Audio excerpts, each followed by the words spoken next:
스가랴서 13장 2절에서 9절까지입니다. 성경책 보시고 우리 2절부터 9절까지 저하고 여러분이 한 절씩 교독하겠습니다.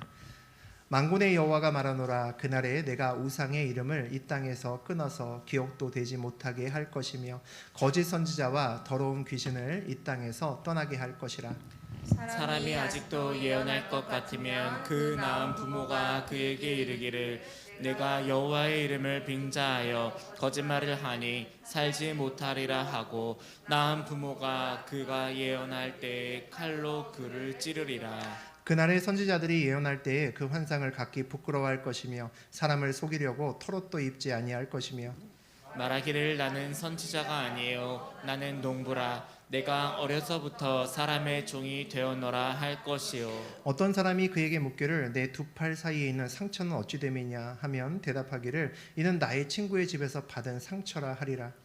만군의 여호와가 말하노라. 가라 깨어서 내 목자 내 짝된 자를 치라. 목자를 치면 양이 흩어지려니와 작은 자들 위에는 내가 내 손을 들이우리라. 여호와가 말하노라. 이 온 땅에서 3분의 2는 멸망하고 3분의 1은 거기 남으리니 내가 그 3분의 1을 불 가운데에 던져 은같이 연단하며 금같이 시험할 것이라. 그들이 내 이름을 부르리니 내가 들을 것이며 나는 말하기를 이는 내 백성이라 할 것이요 그들은 말하기를 여호와는 내 하나님이시라 하리라. 하나님 말씀입니다. 아멘.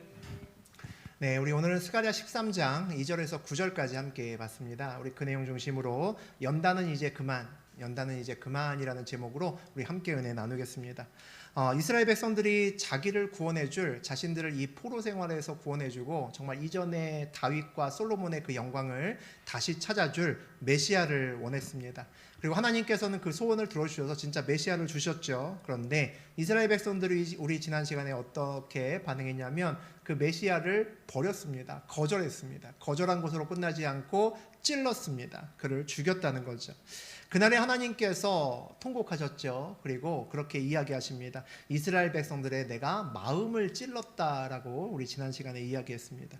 우리 같으면 배신한 사람들 또 보겠습니까? 그것도 이만저만 배신한 것이 아니라 완전히 등을 돌리고 그렇게 찔렀던 사람, 나를 찔렀던 사람, 그 사람을 내가 다시 뒤통수 칠 사람을 쳤던 사람을 다시 만나고 싶은 사람은 아무도 없었겠죠.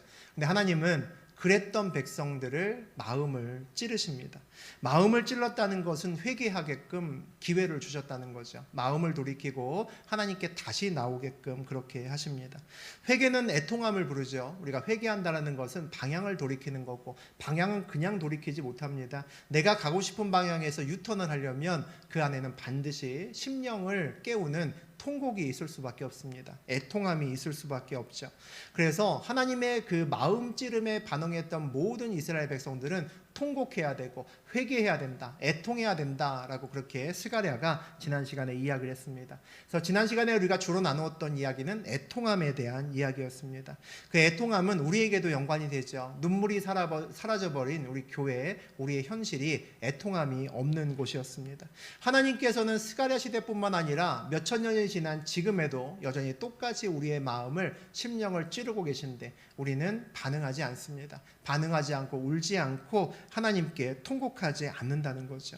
하나님께서 지금도 우리에게 길을 열어주셨고 우리는 언제나 돌아갈 수 있습니다. 하지만 하나님의 길을 가는 사람은 반드시 그 전에 방향을 전환해야 되고, 방향을 전환한다는 얘기는 심령 깊은 곳에서의 애통함이 있어야 됩니다. 우리가 그 애통함을 찾을 때 하나님의 길을 온전히 걸을 수 있다는 거죠. 우리 지난 시간에 마지막에 봤던 것이 이제 오늘 주로 나눌 13장의 제 1절까지 같이 봤습니다. 우리 1절 내용 다시 한번 읽어보죠. 그날에 죄와 더러움을 씻는 셈이 다윗의 족속과 예루살렘 주민을 위하여 열리리라. 그 샘이 열린다라고 되어 있습니다. 이 샘은 애통하는 자들을 위해서 하나님이 준비하신 거죠. 그 애통하는 백성들을 이 샘으로 인도해서 뭘 하신다라고 얘기합니까? 죄를 씻어주신다라고 얘기를 합니다. 더러움을 씻어주는 그런 샘을 열어주신다라는 거죠. 이 생명의 샘이 예수 그리스도를 상징하기도 합니다. 진정한 메시아죠. 우리의 죄를 모두 다 사해주고 하나님 나라로 인도해 주실 분, 우리의 목자죠. 예수님을 상징하기도 하고, 또 하나는 애통함이라고 하면 눈물을 얘기합니다. 그럼 저 샘은 눈물의 샘을 또 상징하기도 하죠. 우리가 정말 애통해하고 눈물의 샘을 열고 하나님께 나아갔을 때, 우리가 온전히 회개했을 때 우리의 심령이 진정한 생명의 샘인 예수 그리스도와 연결된다는 겁니다. 그것을 우리에게 약속해 주셨다는 거죠. 어쩌면 우리 삶에서 정말 진정한 애통이 나오는 그 눈물이 우리와 예수님을 정말 연결해 줄 수 있는 접촉점이 될 수 있다라는 생각도 듭니다. 죄와 더러움을 씻는 샘이 눈물 샘인 거죠. 애통하는 눈물은 우리의 죄와 우리의 모든 것들을 씻을 수 있습니다. 왜냐하면 눈물이 있는 곳에 하나님이 그냥 지나가지 못하시기 때문입니다. 자녀가 눈물을 흘리는데 지나가는 부모가 어디 있겠습니까? 우리가 애통해서 눈물을 흘리는 그 자리에 지나가던 예수님이 오시고 지나가던 하나님이 우리 앞에 서시기 때문입니다. 애통하는 눈물은 늘 은혜를 부른다는 거죠. 그래서 눈물은 참 아름답다라는 생각이 듭니다. 눈물은 정말 우리의 죄도 씻고 불순물도 씻고 우리의 모든 것들을 깨끗하게 할 수 있는 그 시작이 눈물이고 애통함이다라는 생각이 듭니다. 오늘 우리 2절과 3절 읽어보겠습니다. 만군의 여호와가 말하노라. 그날에 내가 우상의 이름을 이 땅에서 끊어서 기억도 되지 못하게 할 것이며 거짓 선지자와 더러운 귀신을 이 땅에서 떠나게 할 것이라.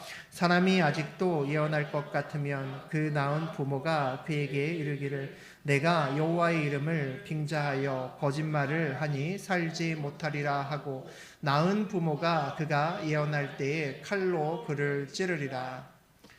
이스라엘 백성들이 회개하면 눈물의 샘을 터뜨리고 회개하고 그의 죄를 씻으면 하나님의 은혜 가운데 있으면 세상이 이렇게 바뀔 거다. 같은 세상인데 이렇게 바뀔 거다라고 말씀하십니다. 그날에 우상의 이름을 끊어서 기억되지 못하게 할 거다라고 말씀하시고 거짓 선지자와 더러운 귀신들이 떠날 거다라고 말씀하십니다. 그럼에도 불구하고 거짓 예언을 하고 사람들을 미혹하는, 하나님의 백성을 미혹하는 자가 있으면 부모에게도 버림받고 생명도 잃을 거다라고 그렇게 말씀하십니다.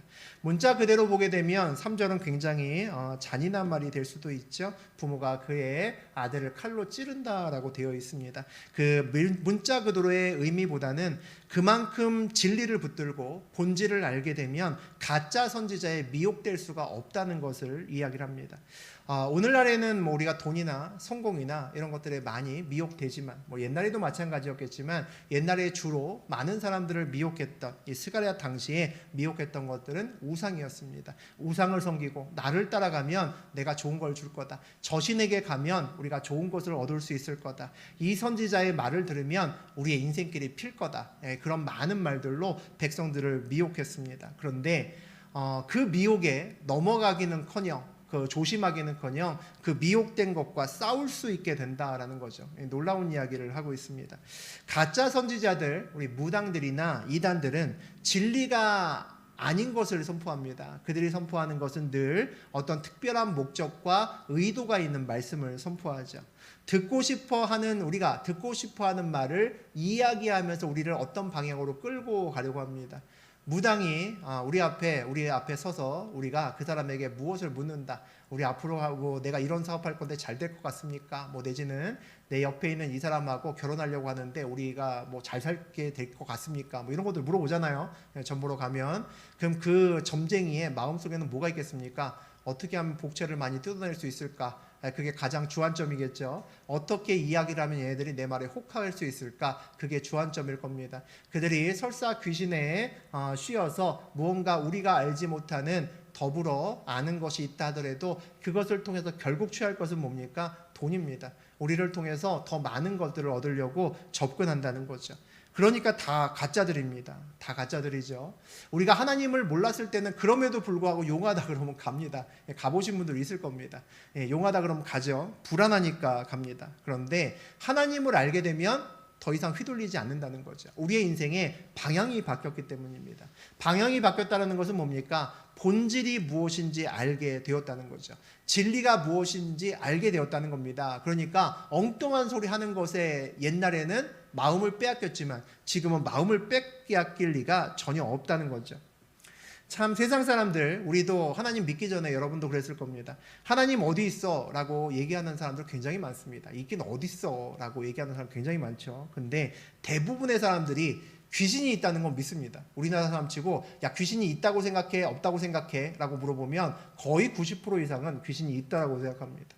왜 있다고 생각하냐면 어렸을 때부터 우리의 삶의 자리에 드라마나 여러 가지 프로그램을 통해서 우리가 무당을 엄청 많이 봤습니다. 뭐 칼 위에서 뛰거든요. 야 작두 위에서 뛰는 걸 보면 야 저거 사람이 뛸 수 있는 건 아니잖아. 야 저 안에 귀신이 있네 라고 생각을 합니다. 영혼이 있다는 것도 믿습니다. 그런데 그럼에도 불구하고 하나님은 없다라고 이야기를 합니다. 눈에 보이는 이 놀라운 세상이 어찌 우연히 만들어질 수 있겠습니까? 참 어리석은 이야기죠. 그런데 귀신은 믿으면서 하나님은 없다라고 이야기를 합니다. 그런데 재미있게도 세상 사람들이 귀신은 있다라고 생각하고 그 증거로 무당을 얘기를 하는데 그 무당들은 하나님이 있는 것을 믿습니다. 이 알고 쳐다보고 안다는 거죠. 무당들은 정말 신실하게 하나님을 믿는 사람 앞에 보면 왜 왔냐고 물어봅니다. 여호와신 모시는 사람이 여기를 왜 왔냐고 물어봅니다.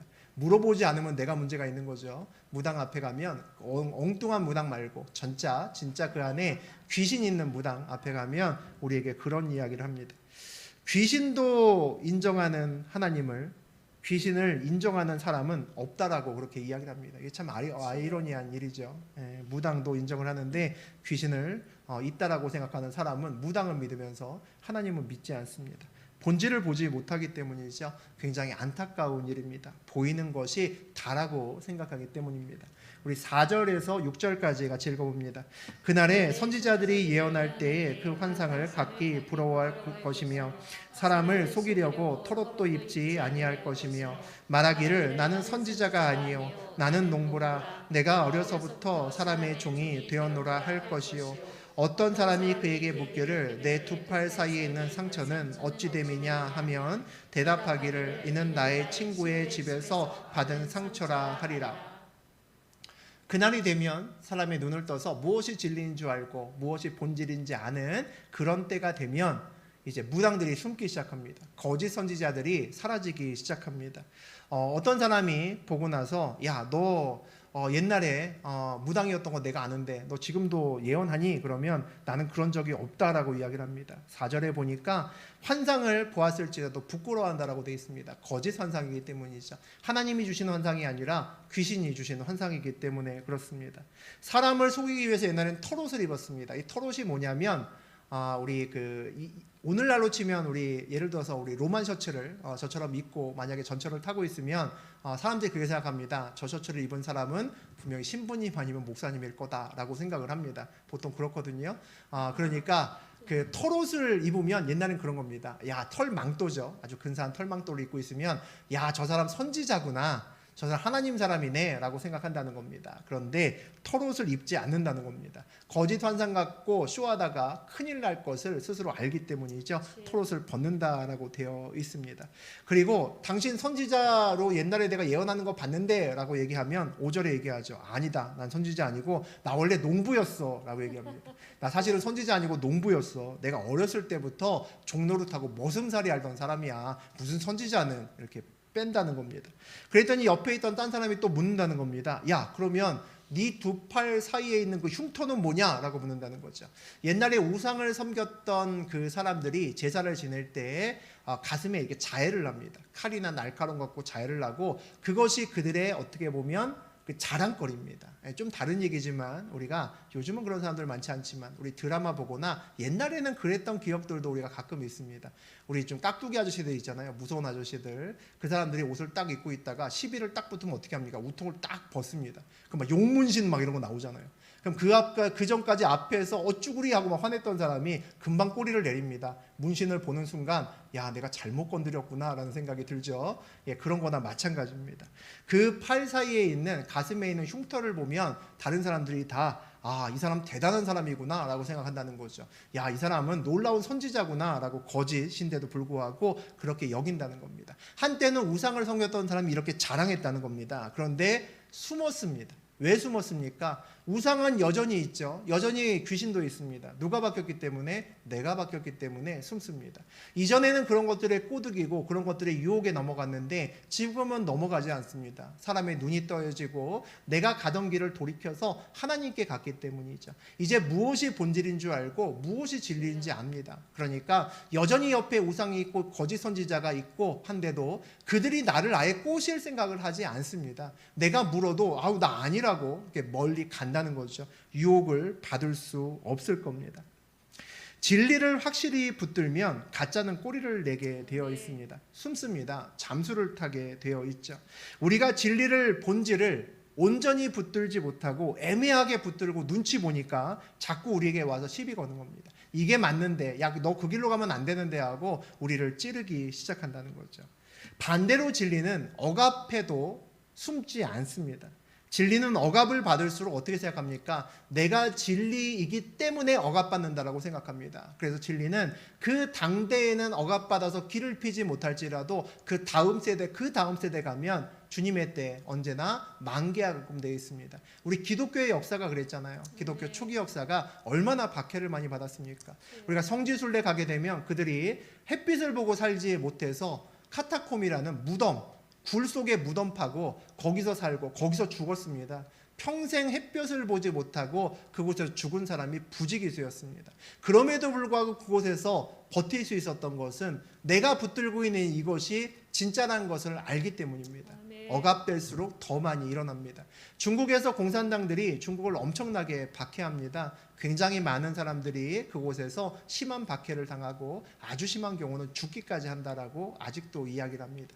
그럼에도 불구하고 중국의 지하교회 숫자는 점점 더 늘어갑니다. 그것을 알 수 있는 이유가 뭐냐면 중국 말고 외국에 나가면요, 중국인들이 하는 교회가 있습니다. 그들이 세운 교회가 있는데 얼마나 뜨거운지 모릅니다. 가보면 깜짝 놀랍니다. 우리 70년대 그 뜨거웠던 순복음교회나 다른 데 가면 방언하고 막 난리 나잖아요. 주변 사람들이 가면 저 교회 미쳤나 보다 하는 그런 교회들이 있었습니다. 그런데 그 교회가 지금 해외에 있습니다. 그 교회 가보면 전부 다 중국인들입니다.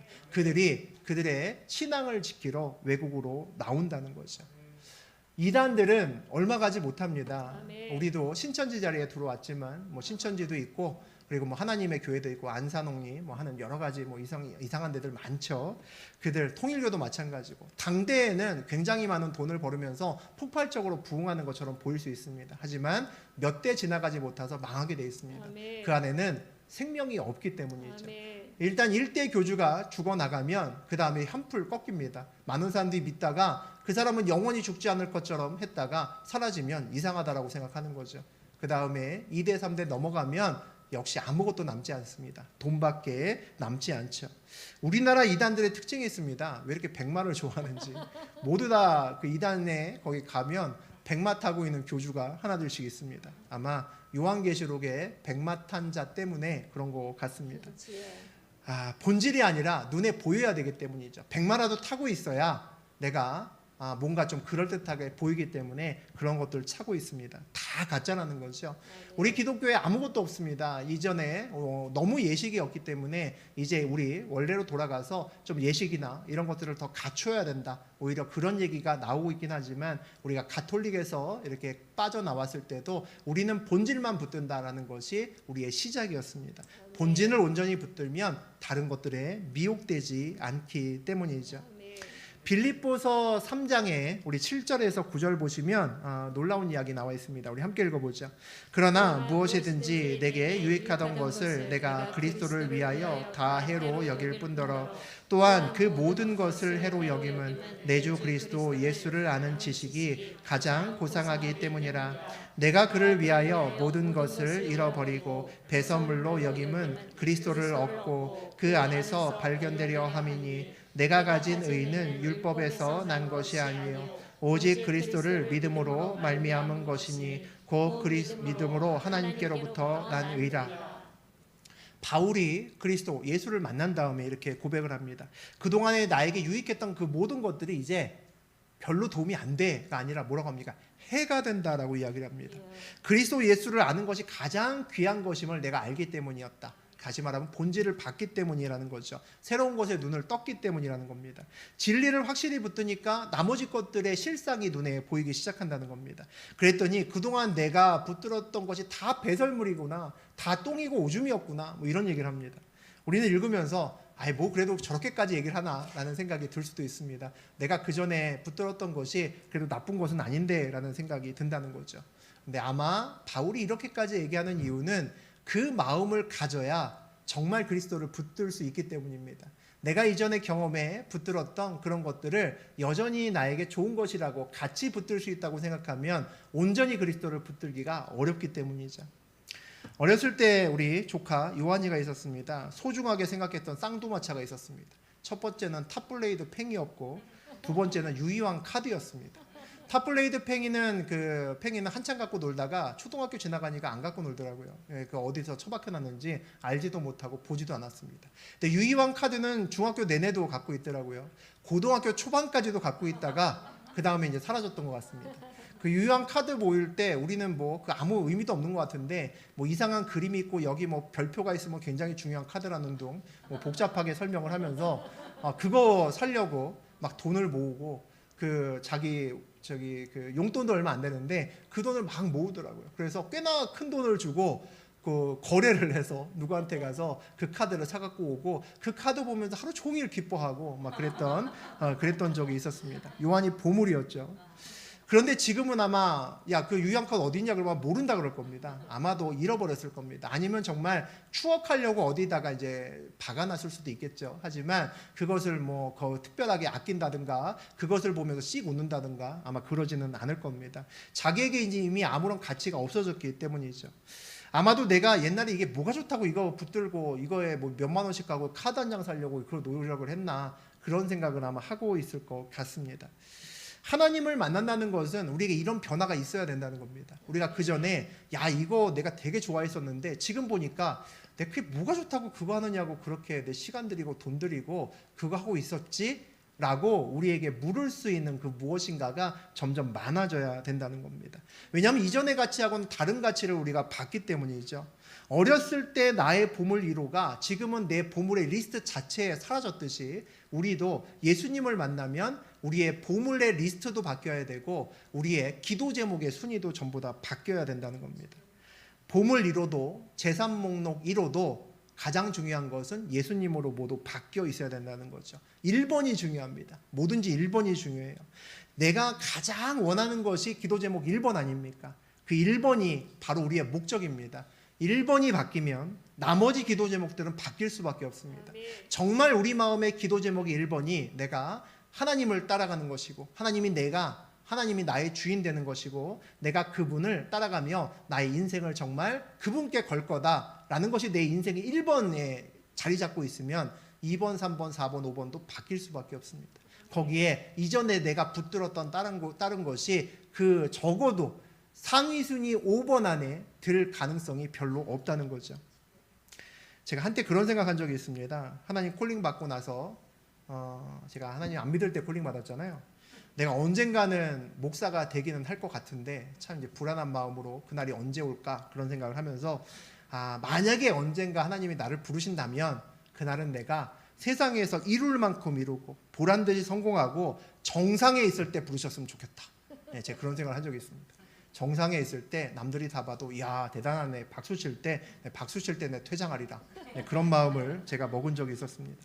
그런데 그때 안 부르셨죠. 그럴 때 안 부르셨습니다. 참 쉽지 않고 어려운 때에 저를 부르셨고 이 길이 맞구나 그러고 왔는데 온 다음에 느껴졌던 것이 정상에서 부르지 않으셨던 것이 은혜일 수 있겠다라는 생각이 드는 겁니다. 물론 이제 목회자로 온 사람들 중에서 세상에서 정말 잘 나가고 누구나 박수치고 저 사람 진짜 대단하다라고 하는 걸 많은 걸 이룬 다음에 그가 후반부에 하나님께 헌신하겠습니다라고 오신 분들도 있습니다.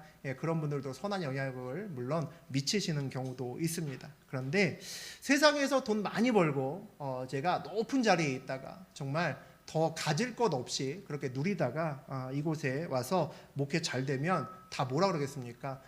잘 될 수밖에 없지. 머리도 좋고 많은 거 가졌고 돈도 많고 세상에서 사업도 엄청 잘하니까 수완도 엄청 좋은 건데 아유 그런 거에 비하면 이 목회가 뭐 어렵게 해서 당연히 잘 되지 라고 열이면 열은 아마 생각할 겁니다. 뭐래도 하나님은 안 드러날 겁니다. 뭐래도 하나님은 안 드러나고 저만 드러나겠죠. 부흥에도 하나님이 아니라 저 사람이 잘해서 수완이 잘해서 잘 됐을 거라고 생각했을 겁니다. 그렇게 성공하지도 않고 사실 이 길 왔는데 힘들고 하나님이 불러서 야 이제 도저히 더 이상 내 맘대로 했다간 죽겠구나 라는 생각이 들어서 사실 온 건데 그럼에도 불구하고 옛날에 자랑거리였던 좋은 학벌이 여전히 저한테 굉장히 부담이 많이 됩니다. 나중에 부흥하고 난 다음에 누가 와서 옛날에 그렇게 머리가 좋아서 이렇게 됐다고 했을까봐 여러분이 증인 서셔야 됩니다. 절대로 아니라고 그런 얘기 할까봐 두렵습니다. 신학교 다닐 때도 그랬습니다. 학벌 이야기 뭐 이런 얘기 안 했는데 가까운 사람들도 수정교회 다녔던 사람들이 또 알고 교수들이 아니까 자연스럽게 알게 됐습니다. 그러니까 제가 제 입으로 먼저 얘기했던 적은 거의 없었던 것 같습니다. 제 주변에 있던 사람들도 나중에 알게 된 경우들이 더 많습니다. 옛날에 자랑거리였었는데 분명히 자랑거리였고 뭐 그게 사실 창피한 것도 아닌데 근데 그것으로 인해서 다른 것이 가려질까봐 더 중요한 본질이 가려질까봐 늘 걱정이 됩니다. 옛날에 자랑거리였던 것들 중에서도 우리를 계속 미혹하는 것들이 있습니다. 저도 이제 이 길이 내 길이다라고 이제 다른 거 눈 딱 감고 걸어가고 있는데 요즘 코로나로 시끄럽다 보니까 제 원래 전공이 이쪽 계통이잖아요. 그러니까 백신도 만들고 뭐 진단도 만들고 뭐 이런 것들을 하는 일이었거든요. 그러니까 옛날에 알던 사람이 같이 일하자고 막 제의가 오기 시작합니다. 가끔 전화들이 오더라고요. 연봉도 좀 줄 테니까 좀 같이 일하자고 괜찮은 제의와 이런 얘기들을 하는 사람들이 몇 분 있었습니다. 또 같은 이제 그 우리 교수님 밑에서 학위 받았던 사람들 모임에서는 우리 같이 모여서 이 코로나 시대를 같이 이기기 위해서 학술 발표도 하고 또 같이 이렇게 협력할 수 있는 걸 모색해 보자고 또 같이 오라고 하는 그런 제의도 받았습니다. 옛날 같으면 헷갈렸을 겁니다. 혹시 하나님이 이 길에서 나를 다시 쓰실 수도 있잖아 뭐 이런 생각을 했을 수도 있습니다. 내가 다른 길로 가다가 다른 제의를 받으면 혹시 저 길에 주님의 뜻이 있을 수도 있지 다시 한번 또 기도하고 그러기도 했습니다. 그런데 지금은 전혀 미혹되지 않습니다. 헷갈리지 않습니다. 내 사명이 어디인 줄 알고 내가 갈 길에 확신이 있기 때문이죠. 세상이 나를 미혹해도 흔들리지 않습니다. 내가 분명한 길을 가지면 그 사람들 얘기 다 헛소리가 되고 내 입장에서 보면 아무 의미 없는 이야기가 됩니다. 본질을 붙들면 흔들리지 않는다는 거죠. 하나님께서 그래서 이 길 오실 때 저에게 하셨던 것이 있습니다. 세상과 제가 하고 있던 일에서 아주 정이 뚝 떨어지게 만드셨습니다. 그래서 이 길에서 내가 앞으로 성공하고 돈을 많이 벌고 높은 자리에 간다 할지라도 내 인생은 절대 행복해질 수 없어 라는 확신이 들도록 하시고 이 길로 보내셨습니다. 각인시켜 놓으셨습니다. 저에게도 마찬가지죠. 눈물로 애통했던 시간이 있었고 주변의 것들이 씻겨나가고 본질이 무엇인지 보았던 그런 시간이 있었습니다. 그러니까 연단이 없었던 거죠. 이 길 가면서 저에게 그런 연단은 없었습니다. 적어도 이 길이 더 좋지 않을까? 내가 잘못 판단한 거 아닐까? 다시 돌아가는 것이 맞지 않을까? 혹시 나한테 어떤 좋은 제의가 오면 글로 가는 게 맞지 않을까? 이런 생각은 단 한 번도 한 적이 없습니다. 오히려 마음이 결단했던 것은 혹시나 내가 마음에 혹하는 제의가 올지라도 그거 진짜 아니니까 거기에 넘어가지 않게 해주시옵소서라고 기도하고 온 적은 있습니다. 우리의 연단은 많은 경우에 하나님 믿는다고 하면서 하나님이 나의 주인이라고 하면서 내 기도 제목 1번이 바뀌지 않기 때문입니다. 내 기도 제목 1번이 역시 하나님이 아니라 다른 것을 은근히 내가 그 안에 같이 놓고 기도하기 때문입니다. 그래서 유혹받고 그래서 우리가 연단 받는 겁니다. 정말 그리스도인답게 살려면 가장 본질적인 부분이 무엇인 줄 알아야 되고 그것을 붙들고 우리 인생길이 바뀌어야 됩니다. 그냥 나중에 잘 살면 잘 되면 나도 잘 먹고 자라서 좋고 또 내가 그냥 말겠어 하나님이 복 주시면 나도 하나님 일을 하지 그런 마인드 가지고는 하나님 일을 끝까지 하지 못합니다. 이런 생각에서 벗어나야 된다는 거죠. 하나님은 저하고 여러분이 하나도 안 도와줘도 하나님 길을 잘 가시는 분입니다. 우리 하나 누구 하나 그에게 하나님에게 손들어주지 않아도 하나님은 본인 일을 우리 아무도 안 도와줘도 잘 가시는 분이라는 거죠. 그런데 그분이 우리를 부르셨습니다. 이 자리에 앉혀놓으시고 야 너 내 아들 해라 너 내 딸 해라 라고 부르셨다는 거죠. 무슨 얘기입니까? 그분이 우리를 부르실 때 나도 좋고 너도 좋잖아. 이런 마음 갖고 부르실 리가 없다는 겁니다. 그분이 부르셨을 때는 반드시 목적이 있고 그 목적을 우리가 이루어야 되는 것들이 있습니다. 수요예배도 말했지만 우리가 그 목적을 이루기 위해서 복을 받아야 되고 우리에게는 복 받을 이유가 분명히 있어야 된다는 거죠. 그것이 있어야 하나님께 당당하게 이야기할 수 있고 하나님에게 떼도쓸 수 있고 하나님을 붙들고 나갈 수 있고 우리가 자신감 있게 인생길을 걸어갈 수 있습니다. 오늘 바울의 말처럼 보면 8절 후반부에서 9절 초반에 보는 것처럼 그리스도를 얻고 그 안에서 나를 발견해야 됩니다. 그것이 돼야 됩니다. 그것이 결국 본질을 붙드는 거죠. 새로운 눈을 뜨는 겁니다. 나의 사명이 무엇이고 그 사명을 알게 되면 내가 왜 복을 받아야 되는지 그 이유를 알게 됩니다. 그리고 나면 우리가 좋아했던 그 많은 것들은 나의 1번 기도 제목을 이루기 위한 방법이나 수단이 됩니다. 거기에 우리가 목숨 걸 이유가 하나도 없어진다는 거죠. 그러니까 그것이 우리의 기도 제목 1순위가 될 수가 없습니다. 어른이 되었는데도 하나님 제가 돈 많이 주시면 탑블레이도 팽이도 많이 사고 유희양 카드도 많이 사고 싶어요 라고 하면 안 되잖아요. 근데 우리의 삶에서 많은 사람들이 지금도 그렇게 신앙생활을 하고 있는 경우가 많은 것 같습니다. 본질을 알면 우리의 기도 제목이 1번부터 바뀌셔야 됩니다. 우리 7절에서 9절까지 읽어봅니다. 만군의 여호와가 말하노라 하라 깨어서 내 목자 내 짝된 자를 치라. 목자를 치면 양이 흩어지려니와 작은 자들 위에는 내가 내 손을 들이오리라. 여호와가 말하노라 이 온 땅에서 3분의 2는 멸망하고 3분의 1은 거기 남으리니 내가 그 3분의 1을 불 가운데 던져 은같이 연단하며 금같이 시험할 것이라. 그들이 내 이름을 부르리니 내가 들을 것이며 나는 말하기를 이는 내 백성이라 할 것이요 그들은 말하기를 여호와는 내 하나님이라 하리라. 하나님께서 내 목자, 내 짝된 자, 내 짝꿍이죠. 내 짝꿍을 쳐라라고 이야기를 하십니다. 이제 메시아 예수 그리스도를 이야기하시는 거죠. 다시 말하면 하나님께서 보낸 메시아를 예수 그리스도를 백성들이 거절하고 그를 찔러서 결국은 십자가에 달 것이다라는 것을 미리 알고 계셨다는 겁니다. 그 일이 일어날 한참 전부터 스가랴나 다른 선지자를 통해서 이미 예언하고 계시다는 것은 알고 계신다는 거죠. 목자를 치면 당연히 양들은 흩어지겠죠. 목자지지를 알지 못하고 아마 방황할 겁니다. 그 방황하는 양들의 3분의 2는 멸망하고 3분의 1만 남을 것이라고 얘기를 합니다. 걸러지고 추려지고 또 채판에 걸러지는 그런 연단의 시간이 있다는 거죠. 그 남은 자들을 다시 불 가운데 던져져 연단할 것이다 라고 말씀하십니다. 연단하는 것은 늘 어렵고 힘든 과정이죠. 쉽지 않은 과정입니다. 하지만 그 연단은 하나님께서 하시는 연단은 죽이는 과정이 아니라 살리는 과정이다라는 것을 알아야 되죠. 연단은 늘 불순물을 제거하고 우리에게 순도를 높게 하는 그런 과정을 거치는 것이 연단입니다. 정제되고 깨끗하게 씻기는 과정이 저하고 여러분에게는 반드시 필요하다는 거죠.